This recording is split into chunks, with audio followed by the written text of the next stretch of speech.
Binon, Engineer Bryce, Engineer JP, na dinoktor at pineke nyo ang mga dokumento para makasingil at para lang masabing may proyekto. On record lang.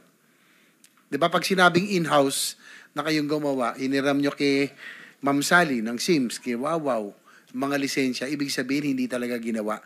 Papeles lang yun. Tulad ng pinakita ni Senator Lacson, no? Yung kakabid pa lang, kaka-notice to proceed, meron na kaagad, kakabid, may notice kaagad. So, ibig sabihin, papel lang yun. Tama?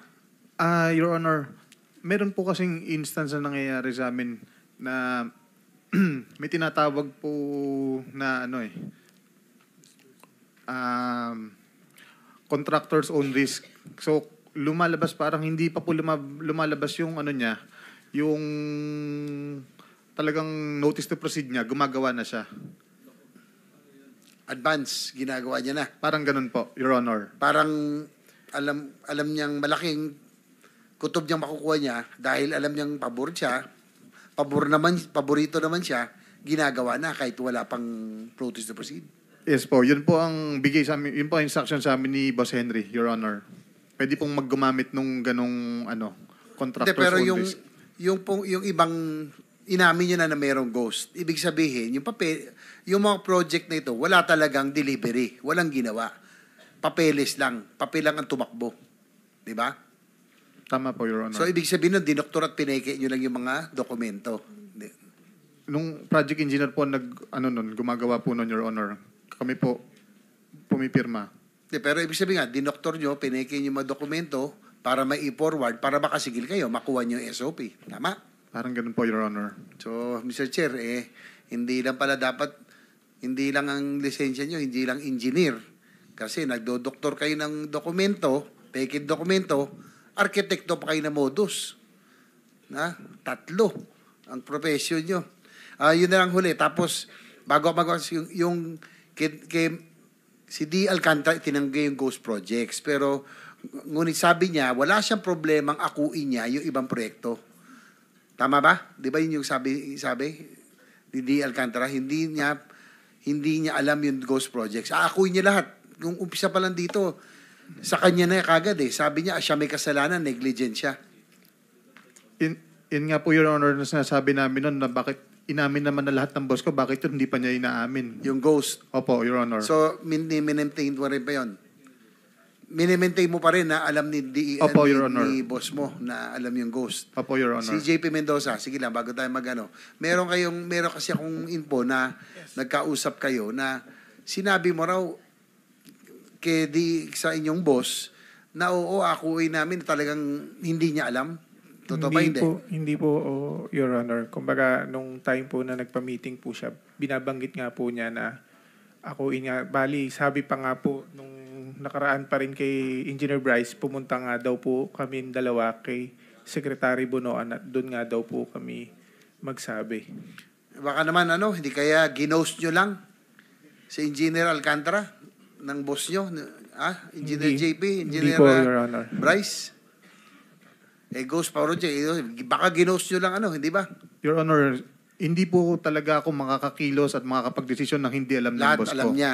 Opo, Pero Your kasi, Honor. Opo. Base kanina sa testimonya ni JM Ramos, si engineer, doon sa nakita niya, talagang nagalit si DE sa inyo. Kaya yun ang gusto natin malaman, kung sino talaga ang may kagagawan doon sa ghost. Yun nga po, Your Honor, ang pinagtataka ko rin kasi very timely kung kailan po siya lumipat kung kailan po siya na-promote at saka naman po nagka-problema tong ganito. Dati naman po, mula 2019, wala pong nagiging issue na ganyan. Yun lang po, Your Honor. That's all, Mr. Chair. Thank you. For the information about Senator Marcoleta, we have suspended the 5-minute rule as well as yung intervention na one follow-up question. So, Mr. Chairman, you can take all the time that you need. Mr. Chairman, just an administrative matter before... Yes, Senator Pangilinan. Yes, considering that Undersecretary Bernardo had been mentioned earlier and that he had been invited to attend today and he is absent, he was subpoenaed today. For information, he will attend on Thursday. Oh, so there is already information that he will... Yes. So no need to have him He show cause. submitted a draft affidavit, and he promised to attend on Thursday, because we will suspend today to resume on Thursday. So no need for show cause? No, because he committed to attend, and he Okay, will also make his own revelations. Thank you. Thank you for the clarification, Mr. Thank you. Chairman. Senator Marcoleta is recognized. Salamat, Mr. Chair. Hindi ko na po nakikita si Secretary Boying Remulla, Mr. Chair. Meron po bang naiwan na USEC man lang ng Department of Justice? Anybody from the DOJ? Wala si PG Padulyon ngayon. Anyway, he will come back at 1:30 to 2, between 1:30 and 2 p.m., Your Honor. Kasi kaya importante po ang aking itatanong sana sapagkat kaninang tinatanong ko siya, pinipilit niya yung opinion niya na kinakailangan talaga magsoli yung mga diskaya para tanggapin niya yung aplikasyon. Wala naman po talaga sa batas yun. Ipipilit ba ang opinion ng isang undersecretary o isang secretary ng Department of Justice samantalang maliwanag na maliwanag po ang requisites ng batas? Itingnan mo po natin ngayon, Mr. Chair, ang dilemma nitong dalawang mag-asawang ito. Narinig po natin ang supplemental affidavits nila. Sa aking palagay, very extensive revelation ng mga pangyayari na ating binubuksan ngayon. Ngunit dahil nga nagpahayag kayo ng opinion ninyo, ito po yung kanina pa pinipilit ko na parang na-discredit na sila kasi kung ikukumpara sila kay Bryce Hernandez, mas kapani-paniwala si Bryce Hernandez. Masasakripisyo ngayon, whatever is the quality o madidiminis ngayon ang veracity ng kanilang testimony. Ito po yung kanina pa gusto ko nang sabihin sana. Paano natin paniniwalaan sila ngayon kung nakapagpahayag na tayo ng opinion tungkol kung sino po yung dapat paniwalaan dito? For the record, Your Honor, naniniwala ako sa kanilang mga pahayag ngayon. Alam niyo, yung credibility, relative yan eh. At one point, si Bryce Hernandez, as I also mentioned, was not credible. He started becoming credible because of new revelations. Afterwards, he may not be credible again. Relative po yan eh. Kaya Hindi po, pwedeng, wala pong cast in stone na credibility, walang cast in stone, especially in a hearing like this. yung pinakamaingat nga po na gagawin natin, minumungkahi ko, Mr. Chair, na huwag na po tayong magbigay ng opinion. Makikita naman po natin sa pagdaan ng in the course of our discussion kung sino talaga ang maglilinaw na makikita nating nakakatulong sa ating pagdinig. Ito lang po ang gusto kong sabihin. Pangalawa po, ang mga diskaya lamang ang unang nagbigay ng sworn affidavit nung i-float ko po yung paraan na maaaring makatulong sila ng higit sa pagtuklas natin kung sino talaga yung mga proponents. Wala namang iba eh. Sila yung nakipag-unahan. At dahil doon, naimungkahi ko nga, sapagkat yun naman ay nasa batas talaga. Nasa Section 4 po ng batas ng WPP. Kaya po namin sila kinonsider. Ngayon, kung sasabihin po ng Department of Justice na kinakailangan pa palang testingin ang kredibilidad, ang sincerity, yung goodwill, na wala naman po sa batas yun, paano po yung aplikasyon nila? So sa mga tweet, yung batas po, yung batas mismo na tinatadhana para sa mga ganitong klaseng pagkakataon, hindi po nabibigyan ng katuparan. Ang sinasabi po nila, kinakampihan ko raw ang mga diskaya.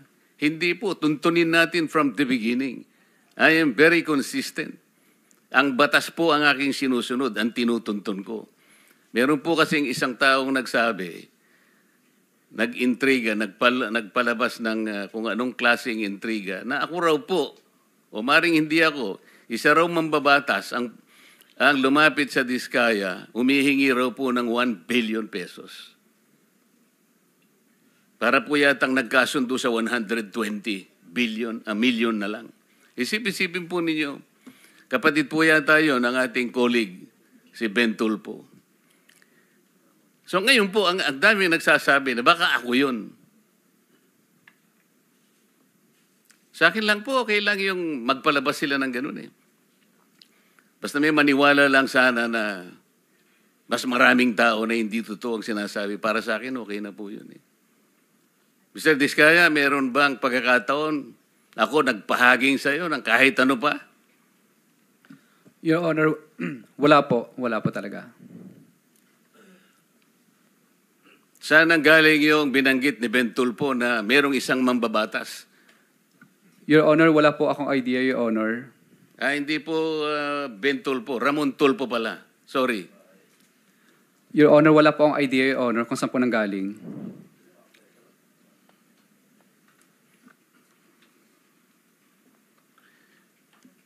Balik po tayo dun sa sistema na gusto kong maging daan para maayos natin sa pamagitan po ng pagdinig na ito. Secretary Bunuan o kaya si Yusek Kati, kung sino man po ang pwedeng sumagot sa inyo. Natukoy na po natin kanina yung taba ng budget na halos 1 trillion pesos ay talagang naidagdag sa budget na hindi naman kailangan. At ngayon po, ito yung ating pinagtatalunan. Sino po bang may kagagawan kung bakit lumubo ng ganito ng budget na hindi naman natin kailangan?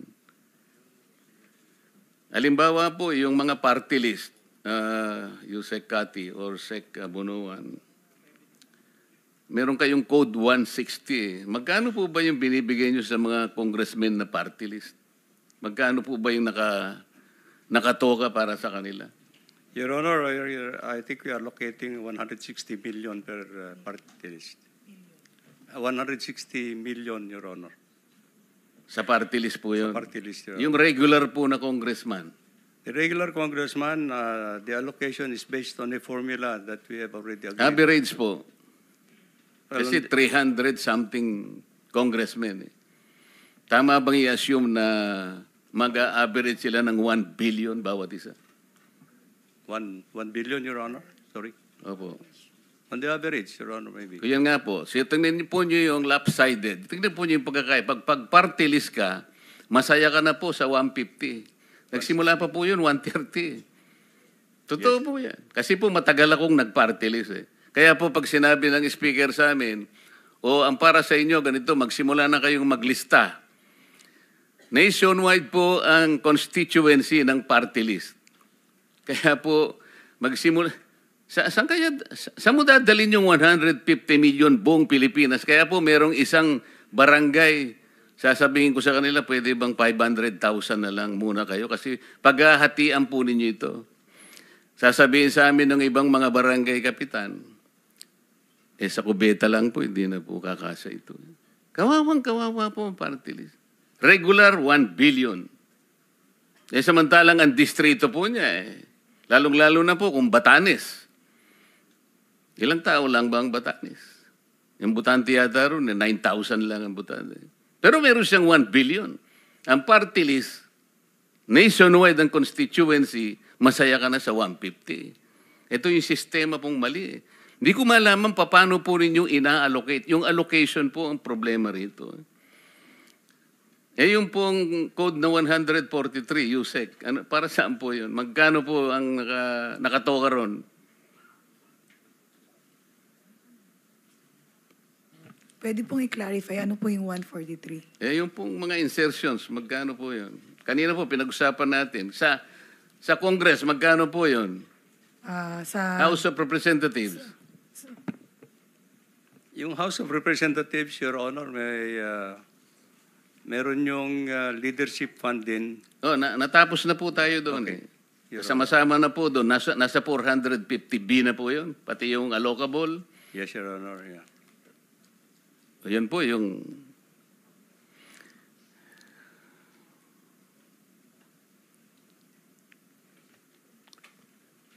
Mr. Bryce Hernandez, para naman hindi naman ako masiro, gusto rin kitang tanungin. Kahit sinabi ng chairman nung isang nakaraang pagdinig na na-exasperate na sa'yo, sinabi sa'yo, incredible ka talaga. Kasi hirap mo talagang paniwalaan. Pwede mo bang bigyan kami ng estimate sa flood control projects lang, 2023 to 2025, magkano yung value ng lahat ng flood control project sa Bulacan? Sa distrito mo lang, yung first engineering district. Mabilis pong computation siguro. More or less po, kung 10 billion po yun, ang total na halaga lang po talaga nun is mga 3 billion lang po, Your Honor. Kasi yun lang po talaga yung ginagamit nating pang budget para sa construction po mismo. Sino po ang... Nagbanggit ka kasi ng dalawang kasama namin dito. Ibig mo sabihin, walang mga congressmen na involved? Meron po, Your Honor. Nabanggit ko na din po kanina, Your Honor. Wala kasi ako kanina. Pwede mo bang ulitin? Ang sinasabi kong involvement, yung katulad na binanggit mo sa dalawang kasama namin dito, humihingi rin ng porsyento. Opo, Your Honor. 25% po. Sino-sino sila? Si Kong Zaldi ko po. Hindi, sa Bulacan ang sinasabi ko eh. Nabanggit mo na si Saldi kanina. Isa mismong first engineering district ng Bulacan. Your Honor, ang kausap po, ang Congress po namin doon nung 2020 to 2025, si ano po, Kong Boy Cruz. Kaya nga, sila rin ba ay ganun din ang patakaran, kumukuha rin, kagaya na sinasabi mo sa dalawang kasama namin dito? May pag-uusap po sila ni Boss Henry. Alam mo rin yung pag-uusap eh. Kasangkot ka rin eh. Magkano nga? 30? Hindi po, Your Honor. Ang Magkano? alam ko po, 15 to 20% lang po. Sino-sino sila? Yung congressman po na... Nung panahon pa yun, no 2022, si Kong Diche Pancho po, tsaka si Kong Boy Cruz po. 23, 24, 25. Sino-sino sila? Yun po sila po, Your Honor. Sila po ang congressman dun sa panahon na yun, Your Honor. Sino-sino ba yung congressman ng First Engineering District? Hindi mo kilala? Yun nga po binanggit ko po, si Kong Tina Pancho po, si Kong Boy Cruz po, saka si Kong Danny Domingo po. Sila po. Silang tatlo lang Sila lang po ang congressman po namin. ng First Engineering District. Yes po, Your Honor. So sila, 15 to 20, paano yun? Opo, parang ganun po, nasa 15% po to 20%. Pero doon po pumapasok din yung nabanggit po ni Congressman Toby Chanco na meron pong yung mga bumababa po sa lugar nila na wala silang idea, basta bumababa na lang po, doon po yung meron pong parking. So si Congressman Saldico, ilan naman ang sa kanya? Nasa 25% po, Your Honor. 25% ng how much? Kung magbaba po siya Kanina sabi mo 3 billion, di ba? Opo, kung magbaba po siya ng 1 billion, that's 250 million po, Your Honor. Sinabi mo na kanina, yung total sa First Engineering District, 2 billion pesos. 3 billion pesos, kamo. Example lang po yun, Your Honor, na yun lang po yung magagastos sa actual construction po, Your Honor. For example, na 10 billion po. Pero ang magagastos, ang magagastos lang po talaga sa actual na pagpapagawa ng proyekto is kung 10 billion po yung budget, nasa 3 billion lang po. I think matitira 7 billion. Yun po doon po pumapasok yung mga iba-ibang gastos, Your Honor. Kasama na po yung proponent. Ilan nga yung gastos para sa proponent? Yun ang malaki. Opo, Your Honor. Ilan sa 7 billion ang para sa proponents? Yun po, 25 to 30% po. Magkano nga yun? 2.5 to 3 billion po, Your Honor. 2.5 to 3 billion? Yes po, Your Honor. Apo. Of 7 billion. Hindi po. 25 to 30% of 7 billion. Kaya nga 3.5, 2.5 to 3.5. Your Honor, hindi po kasi, ang titingnan po kung magkano po yung ibinabang budget o appropriation. For example po, 10 billion. Kukunin po dun sa 10 billion yung 30% po. So, that's 3 billion po. Yun po yung proponent po. Sa buo. Opo, Your Honor. So yung proponents, 3 billion. Opo, in short, 30% po kung magkano po yung ibababa. Hindi tayo nagkakaintindihan. Gusto ko kasing makwenta ilan lahat ang napunta sa mga proponents na sinasabi mo. Sabi mo, merong congressman, tapos sinama mo si Saldico, tapos meron ka sinabi ritong dalawa sa amin. Ilan ba yon sa kwenta mo? Your Honor, ang congressman po na regular namin, iba po sa party list. Magkakaiba po sila, hindi po sila pare-parehas Kaya ng nga, gastos. ilagay mo na lang kamo. Sinabi mo nga 15 to 20% eh. O ilan sila? 3, 4, 5? Ilan ba? Bali, regular na congressman po namin 3. Tapos may mga iba, marami pong nagpapababa ng pondo sa amin, Your Honor. Iba-iba po. Hindi lang po senador at party list. Kaya nga gusto ko lang bigyan mo kami ng idea magkano talaga between 2023 to 25, sinabi ko na sa iyo, ang napunta sa mga proponents lang para magkaroon kami ng idea kung magkano ang nawawala. Your Honor, wala po akong exact figure kasi kung magkano po ang napuntang bumabang budget 2022 to 2025. Kaya po nagbibigay po ako ng example na kung ang bumaba po doon is 10 billion, 30% po approximately ang napupunta sa proponent po. Naiintindihan ko yun eh. Kaya nga, kwentahin natin magkano nga lahat ang napunta sa proponents using your own example. 3 billion po, Your Honor. Lahat na? Yes po. Lahat na? Approximately, Your Honor, ganun po.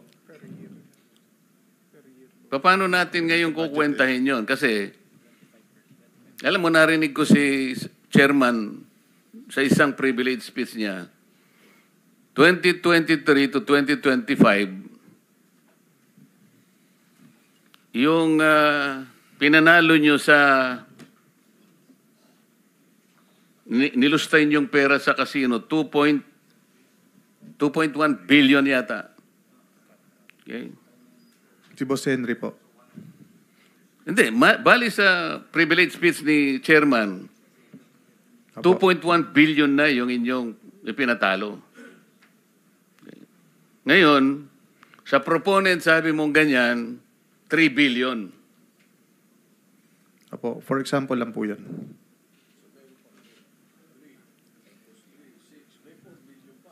Saan yung 4 billion?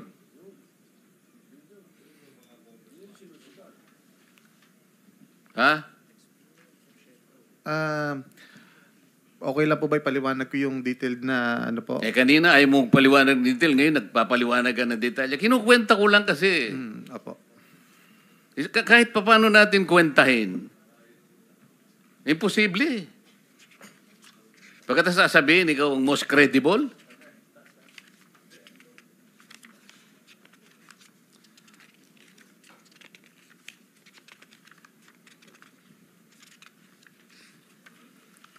Habang nagtitingin siya, Mr. Chair, punta ko sa DBM. Mr. DBM, punta natin yung unprogram na yun.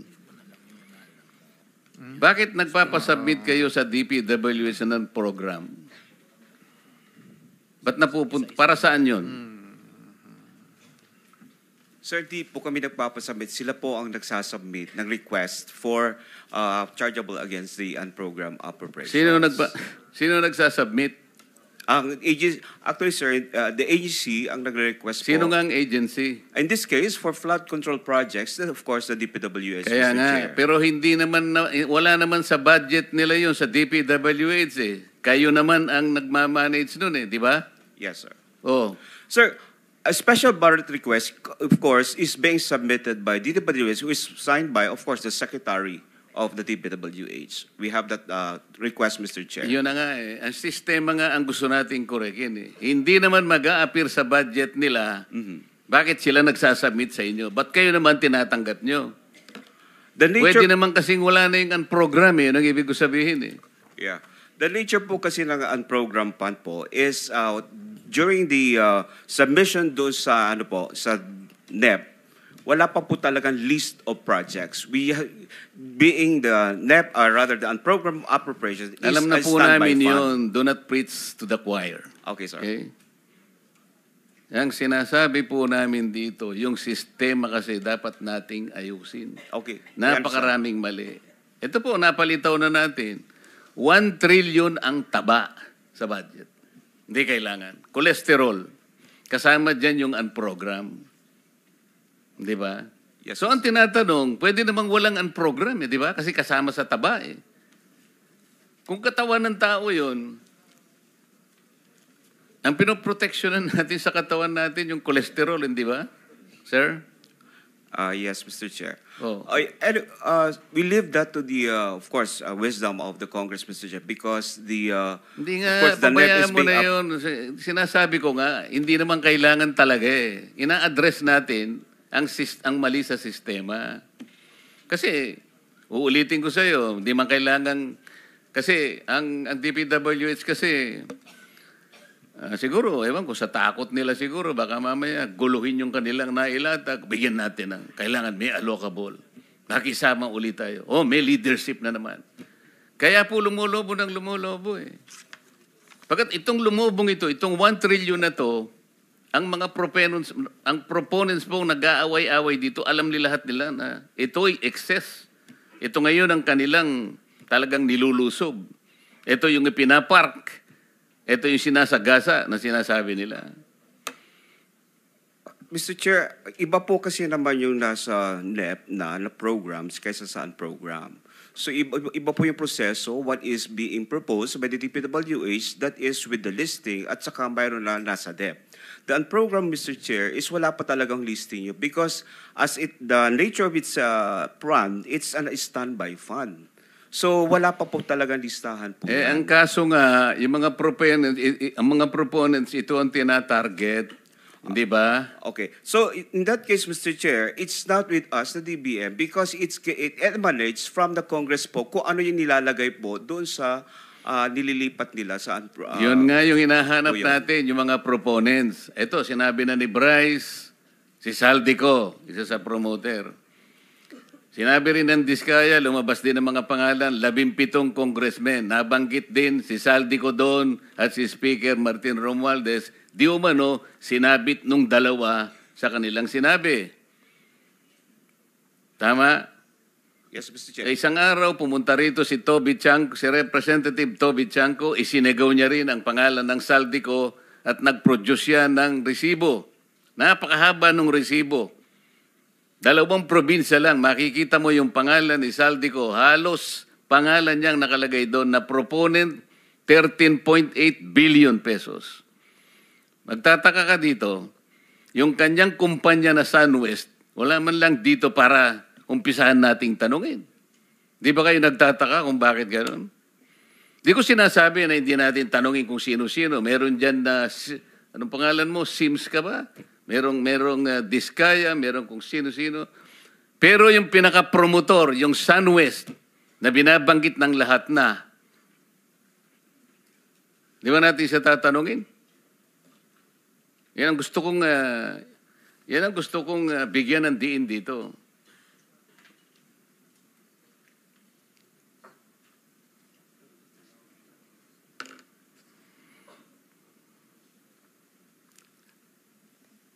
Wala na yata si Mr. Chair. Sino po ba? Ikaw bang... Ano ba? Yes. Mr. Chair, tatawagin ba natin si Mr. Chavit Singson sa susunod nating... We will advise that to the chairman. Mr. Chair, kailangan siguro sapagkat siya din ay nagsiwalat. Hindi natin alam kung ano yung nasa likod ng kanyang pagsisiwalat na yun. Pero kailangan natin siguro na pakinggan din yun. Sa makatwid ay inaasahan po natin na sa susunod na pagdinig ay makakasama natin, maimbita natin si Mr. Singson, Mr. Chair. We will advise Senator Marcoleta, the chairman. Yes, Mr. Chair. Ang isa pang, kanina po, ako'y nakikiusap sana, nabigyan ako ng pagkakataon na makapagsiwalat ng saloobin sapagkat nakita ko yung mga iba doon ay prejudicial questions. Kaya Nalulungkot ako, biglang nawala yung Justice Secretary. Wala man lang naiwan kahit sino sa kanila. Babalik naman yun, alas 2 ngayong hapon, si Justice Secretary, kinuha lang yung sinumpaang salaysay ni Mr. Alcantara. But they will definitely be back here by 2 o'clock. Sana may makabalik naman siya. Kasi ang isang isusunod ko sana na isang prejudicial issue bago sana tayo magsimula kanina pa. Nauna po kasi ay biglang nabanggit po yung tinatawag na legislative immunity. Na si Bryce Hernandez nga ay, di ba Bryce, nag-request ka pa nga ng legislative immunity? Opo, Your Honor. At ginrant pa nga eh. Ayoko po sanang banggitin o sansalain ang ating Senate President nung nakaraang pagdinig at ating chairman tungkol sa bagay nito. Sapagkat nung araw na yon, ang pinag-uusapan natin ay yung tungkol sa aplikasyon ng mga diskaya. Ayoko pong mabanggit na naman na parang sila lang ang dinidepensa ko. Magmula po kanina, consistent thing sinasabi ko, yun lang ang tanging paraan na alam ko sapagkat yun lang ang paraan na nasa batas. At ako pa'y napagkamalan na parang napaghalo ko nga po daw yung legislative immunity at saka yung Witness Protection Program. Sinabi ko po categorically, I know the distinction between these two concepts. Kasi po ang legislative immunity po ay tinatawag ding parliamentary immunity. Sa akin pong maliit na kaalaman bilang isang abogado, ang parliamentary or legislative immunity applicable lamang po sa mga mambabatas. Kami po, mga senador, mga congressmen. Hindi po applicable sa inyo na mga witnesses. Baka naipagkamali po kasi yung konsepto ng testimonial immunity. Na sa ibang bansa po ginagawa, yung iba. Pero sa ating jurisdiction, maski sa atin pong mga rules, Mr. Chair, wala pong legislative immunity. Yun nga po yung gusto kong ipaalala para hindi po tayo nami-mislead. Kasi kamukha na si Bryce. Naniwala si Bryce eh. Nag-apply. Mr. Chair, you cannot grant something that has not been validly granted. Senator Marcoleta, I think you can raise that opinion or idea later when Senator Soto will be here and the chairman, Senator Lacson. I believe they can properly answer your queries. Thank you. I will do that. And the other issue, I think I will have to bring this in the Senate floor this afternoon, Mr. Chair. I'm a little bit worried about the collaboration that the Blue Ribbon Committee and the ICI is now having without defining the limits, the nature and the extent of the collaboration between the ICI. The ICI is Independent Commission on Infrastructure. I do not know how independent they can be if they are dependent on records, on information, or people that we can produce for them. Ayoko pong mangyari, Mr. Chair, na parang ang Blue Ribbon Committee is the investigative arm of the ICI. Parang hindi po tama eh. We're supposed to be on the lookout. Meron po tayong doctrina on separation of powers. Meron po tayong institutional boundaries. Meron po tayong system of checks and balances. Baka po makompromise ito eh. Kaya po gusto kong i-discuss natin in the Senate Hall, not in this committee, kung paano po ang relasyon. Sapagkat yung pong ICI, binasa ko po yung kanilang powers, parang kailangan, gusto nilang makipag-coordinate sa lahat ng, pwede silang kumuha ng impormasyon sa Korte, sa Senado, sa House of Representatives, sa Sandigan Bayan. Paano silang magiging independent kung lahat na lang ng pinupuntahan nila? I want them to be independent as they are. Sana ipatawag din natin sila, Mr. Chair, para magpaliwanag sila. How can you be independent if you are too dependent on several branches of government? I think Thank you, Mr. Chair. Thank you very much. That all the questions or queries you want to have, Senator Marcoleta. Because if that's it, then we'll have to suspend this hearing and we'll have to resume by 2 o'clock this afternoon.